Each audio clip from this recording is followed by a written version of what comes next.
Hello दोस्तों, आपके अपने YouTube channel smart learning with Sagar में आपका बहुत बहुत स्वागत है। मनोविज्ञान का यह हमारा पहला सेशन है। इस सेशन में हम शिक्षा मनोविज्ञान के कुछ महत्वपूर्ण प्रश्नों का अध्ययन करेंगे जो प्रीवियसली अभी हमारी परीक्षाएं हुई, जैसे UP TET, C TET, super TET आदि में लगातार पूछे जा रहे हैं। चलिए हम सीधा अपने प्रश्न की ओर चलते हैं। बाल मनोविज्ञान के अनुसार शिक्षा के क्षेत्र में मुख्य स्थान है। ऑप्शन ए बालक का, ऑप्शन बी अध्यापक का, ऑप्शन सी अभिभावक का या ऑप्शन डी प्रशासक का। आप अपना उत्तर बता सकते हैं। देखिए, जो बाल मनोविज्ञान के अनुसार शिक्षा के क्षेत्र में जो मुख्य स्थान है वह बालक का है।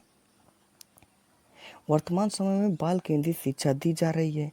बाल केंद्रित शिक्षा में शिक्षा पद्धति बालक के हिसाब से शिक्षा को प्रस्तुत किया जाता है, इसलिए इस प्रश्न का उत्तर ऑप्शन ए बालक सही हो जाएगा। चलिए नेक्स्ट क्वेश्चन में चलते हैं।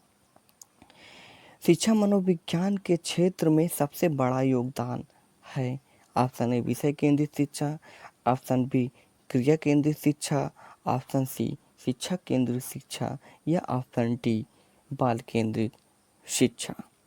मनोविज्ञान के क्षेत्र में अगर सबसे बड़ा योगदान की बात करते हैं तो वो भारतीय शिक्षा नीति 1986 के तहत ये कहा गया है कि शिक्षा कैसी होगी, शिक्षा बाल केंद्रित होनी चाहिए, जिसके परिणाम स्वरूप बालक के व्यवहार को नियंत्रित करके उसे सकारात्मक दिशा प्रदान की जा सके।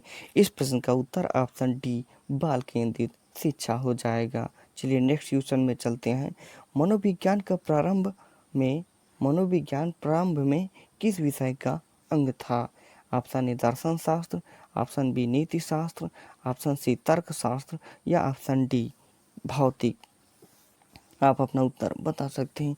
देखिए, मनोविज्ञान प्रारंभ में दर्शन शास्त्र का विषय हुआ करता था, इसीलिए इसे जन्म से ही दर्शन शास्त्र का विषय हुआ करता था। इसलिए मनोविज्ञान का प्रारंभिक शब्द जो है वह आत्मा ही है। तो मनोविज्ञान दो शब्दों से मिलकर बना है। एक तो हो गया साइकी प्लस लोगस। साइकी का अर्थ हुआ आत्मा और लोगस का अर्थ हुआ अध्ययन करना, अर्थात आत्मा का अध्ययन करना ही मनोविज्ञान है। इस प्रश्न का उत्तर ऑप्शन ए दर्शन शास्त्र सही हो जाएगा। चलिए नेक्स्ट क्वेश्चन में चलते हैं। मनोविज्ञान ने सर्वप्रथम अपनी आत्मा का परित्याग किया, फिर अपने मन मस्तिष्क का, फिर चेतना का। अब जो मनोविज्ञान है वह व्यवहार का विज्ञान है। यह किसका कथन है? Option A Titchener, option B William Wundt, option C Woodworth या ऑप्शन डी मैकडूगल। आप अपना उत्तर बता सकते हैं। ये कथन है वुडवर्थ का। वुडवर्थ ने कहा था कि सर्वप्रथम मनोविज्ञान ने अपनी आत्मा का परित्याग किया, फिर मन मस्तिष्क का परित्याग किया, फिर चेतना का परित्याग किया। अब जो मनोविज्ञान है वह व्यवहार का विज्ञान है। अगर व्यवहार का विज्ञान है, इस प्रश्न का उत्तर ऑप्शन सी वुडवर्थ सही हो जाएगा। चलिए नेक्स्ट क्वेश्चन में चलते हैं। प्रयोगात्मक विधि को सर्वप्रथम किसने प्रस्तावित किया?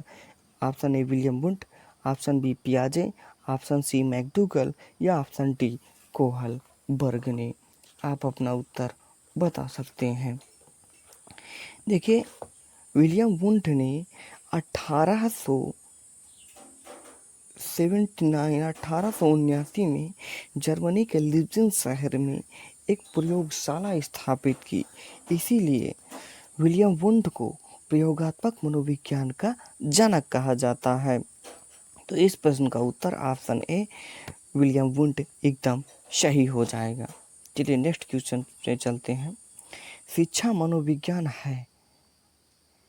ऑप्शन ए व्यवहारिक विज्ञान, ऑप्शन बी मानक विज्ञान, ऑप्शन सी विशुद्ध विज्ञान या ऑप्शन डी इनमें से कोई नहीं।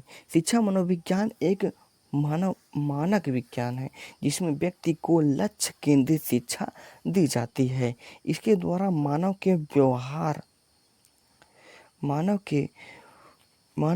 व्यवहार को परिवर्तित करके मनचाही दिशा में मोड़ा जाता है। इसलिए हम कह सकते हैं कि जो शिक्षा मनोविज्ञान है वह एक मानक विज्ञान है। चलिए नेक्स्ट क्वेश्चन में चलते हैं। आरंभ में आत्मा का प्रयोग किस शास्त्र में किया गया था? ऑप्शन ए अर्थशास्त्र, ऑप्शन बी दर्शन शास्त्र, ऑप्शन सी समाज शास्त्र या ऑप्शन डी शिक्षा शास्त्र। दर्शन शास्त्र वह ज्ञान है जो परम सत्य और प्रकृति के सिद्धांतों एवं उनके कारणों की विवेचना करता है। दर्शन शास्त्र का ही संबंध आत्मा से है, जिसमें व्यक्ति की अंतर्निहित शक्तियों का जो अध्ययन किया जाता है। इसीलिए आत्मा का प्रयोग सर्वप्रथम दर्शन शास्त्र में किया गया। इस प्रश्न का उत्तर ऑप्शन बी दर्शन शास्त्र एकदम सही हो जाएगा। चलिए नेक्स्ट क्वेश्चन में चलते हैं। शिक्षा मनोविज्ञान का अध्ययन अध्यापक को इसलिए करना चाहिए क्योंकि ऑप्शन ए इससे शिक्षक को आत्मसंतुष्टि मिल सके, वह दूसरों को प्रभावित कर सके, इससे वह अपनी कक्षा में प्रथम आ सके, इसकी सहायता से अपने शिक्षण को अधिक प्रभावशाली बना सके। आप अपना उत्तर बता सकते हैं। देखिए, शिक्षा मनोविज्ञान का अध्ययन अध्यापक को इसलिए करना चाहिए, इसकी सहायता से वह अपने जो शिक्षण को बहुत अधिक तरीके से प्रभावशाली बना सकता है। ये पेडागॉजी का प्रश्न है। आप अपना उत्तर, इस प्रश्न का उत्तर ऑप्शन डी सही हो जाएगा। चलिए नेक्स्ट क्वेश्चन में चलते हैं। विकासात्मक मनोविज्ञान में जीवन का अध्ययन किया जाता है। ऑप्शन ए गर्भकाल से, ऑप्शन बी जन्म से, ऑप्शन सी जीवन पर्यंत या ऑप्शन डी किशोरा अवस्था। देखिए, जो विकासात्मक मनोविज्ञान एक वैज्ञानिक अध्ययन है जो मनुष्य के जीवन में हो रहे परिवर्तनों के बारे में बताता है।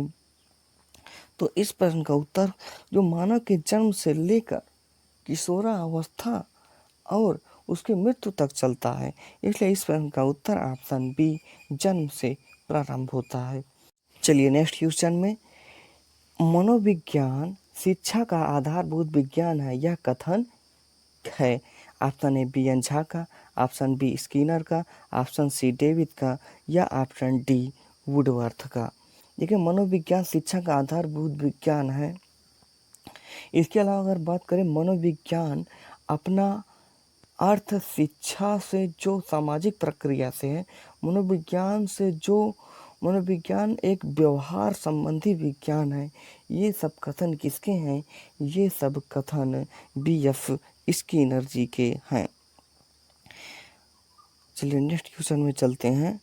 आधुनिक मनोविज्ञान का अर्थ है मन का अध्ययन करना, आत्मा का अध्ययन करना, शरीर का अध्ययन करना या व्यवहार का अध्ययन करना।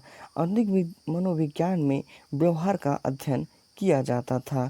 सबसे पहले प्रथम अगर बात करें तो आत्मा का अध्ययन किया जाता था, उसके बाद मन मस्तिष्क का अध्ययन किया जाता था, उसके पश्चात चेतना का अध्ययन किया जाता था। परंतु 20वीं सदी में व्यवहार का अध्ययन किया जाता है, इसलिए मनोविज्ञान एक व्यवहारवादी विज्ञान है। इसलिए ऑप्शन सी, ऑप्शन डी व्यवहार का विज्ञान कहा जाता है। चलिए नेक्स्ट क्वेश्चन में चलते हैं। शिक्षा मनोविज्ञान की उत्पत्ति का वर्ष कौन सा माना जाता है? Option A 1947, option B 1920, option C 1940 या ऑप्शन बी 1900। ये शिक्षा मनोविज्ञान का औपचारिक प्रारंभ आधुनिक काल ही माना जाता है। 1889 में स्टैनली हॉल के प्रयास से माना जाता है।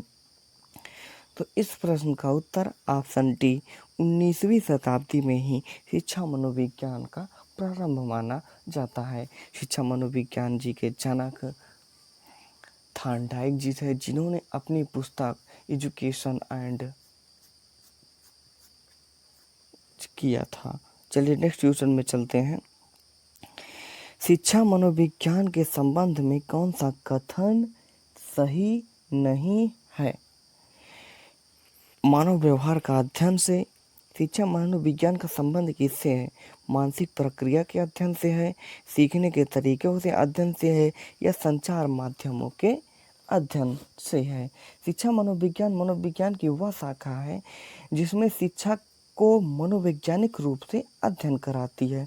इसका संबंध मानव के व्यवहार, मानसिक प्रक्रियाओं, सीखने के तरीके, व्यक्ति में समायोजन, मापन एवं मूल्यांकन आदि से संबंधित है। तो इस प्रश्न का उत्तर ऑप्शन डी, विभिन्न प्रकार के संचार माध्यमों से शिक्षा मनोविज्ञान का संबंध नहीं है। ये इनसे संबंध है, लेकिन ऑप्शन डी इसका सही हो जाएगा, इससे संबंध नहीं है। चलिए नेक्स्ट क्वेश्चन में चलते हैं। निम्न में से कौन शिक्षा मनोविज्ञान की प्रकृति है? ऑप्शन ए कला, ऑप्शन बी विज्ञान, ऑप्शन सी विज्ञानात्मक विज्ञान, या ऑप्शन डी इनमें से कोई नहीं। शिक्षा मनोविज्ञान न तो पूर्ण रूप से कला है और न ही पूर्ण रूप से विज्ञान है, बल्कि जो शिक्षा मनोविज्ञान है वह कला और मनोविज्ञान दोनों हैं। तो इस प्रश्न का उत्तर ऑप्शन सी विज्ञानात्मक विज्ञान यानी कला और विज्ञान दोनों मिश्रित है। चलिए नेक्स्ट क्वेश्चन में चलते हैं। शिक्षा मनोविज्ञान की दृष्टि से कौन सा कथन सत्य है? बच्चे अपने ज्ञान का सृजन स्वयं करते हैं। विद्यालय में आने से पहले बच्चे को कोई पूर्व ज्ञान नहीं होता है। अधिगम प्रक्रिया में बच्चों को कष्ट होता है।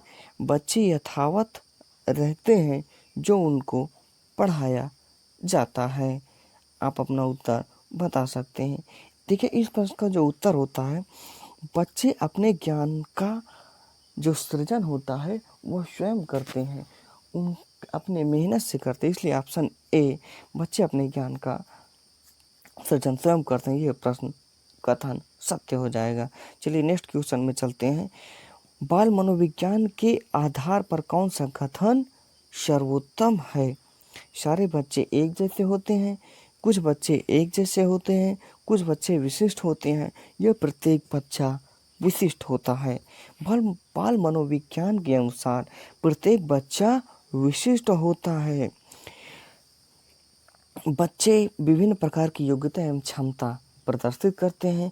प्रत्येक बच्चे को ध्यान में रखकर अधिगम प्रक्रिया सम्मिलित की जानी चाहिए। इस प्रश्न का उत्तर ऑप्शन डी प्रत्येक बच्चा विशिष्ट होता है। चलिए नेक्स्ट क्वेश्चन में चलते हैं। बाल मनोविज्ञान का केंद्र बिंदु है एक अच्छा शिक्षक, बालक, शिक्षक प्रणाली या विद्यालय। आप अपना उत्तर बता सकते हैं। देखिए बाल मनोविज्ञान का जो मुख्य केंद्र बिंदु है वह बालक होता है, क्योंकि इसके अंतर्गत बालक में ही शारीरिक परिवर्तन, व्यवहारिक परिवर्तनों का अध्ययन एवं उनका परीक्षण किया जा सकता है। इसके अनुसार हम उनके पाठ्यक्रम को निर्धारण करते हैं ताकि हम बालक में सकारात्मक विकास कर सकें। इसमें का उत्तर ऑप्शन बी बालक सही हो जाएगा। चलिए नेक्स्ट क्वेश्चन में चलते हैं। बाल मनोविज्ञान का क्षेत्र है केवल शैशवावस्था की विशेषताओं का अध्ययन करना, केवल गर्भावस्था की विशेषताओं का अध्ययन करना, केवल बाल्यावस्था की विशेषताओं का अध्ययन करना, या गर्भावस्था से लेकर किशोरावस्था की विशेषताओं का अध्ययन करना। इस प्रश्न का उत्तर ऑप्शन डी सही हो जाएगा। चलिए नेक्स्ट क्वेश्चन में चलते हैं।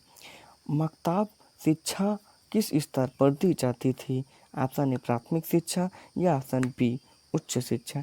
यह जो मक्ताब है वो इसमें शिक्षा की प्राथमिक शिक्षा प्रदान की जाती थी।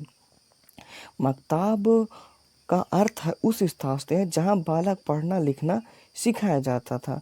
मक्ताब किसी मस्जिद से जुड़े हुए स्थान होते थे और वहाँ पर बच्चों को शिक्षाएं दी जाती थी। मक्ताब में शिक्षा पाने के बाद बालक को मदरसे में भेजा जाता था। मदरसा जो था वह उच्च संस्थान था। चलिए नेक्स्ट क्वेश्चन में किस घोषणा पत्र को भारतीय शिक्षा का शिलालेख कहा जाता है? ऑप्शन ए वुड का घोषणा पत्र या लॉर्ड मैकाले का घोषणा पत्र। देखिए, जो वुड का घोषणा पत्र है वो भारतीय शिक्षा का शिलालेख कहा जाता था। वुड का जो घोषणा पत्र है वो board of controller Charles Wood के द्वारा 19 जुलाई 1854 को जारी किया गया था।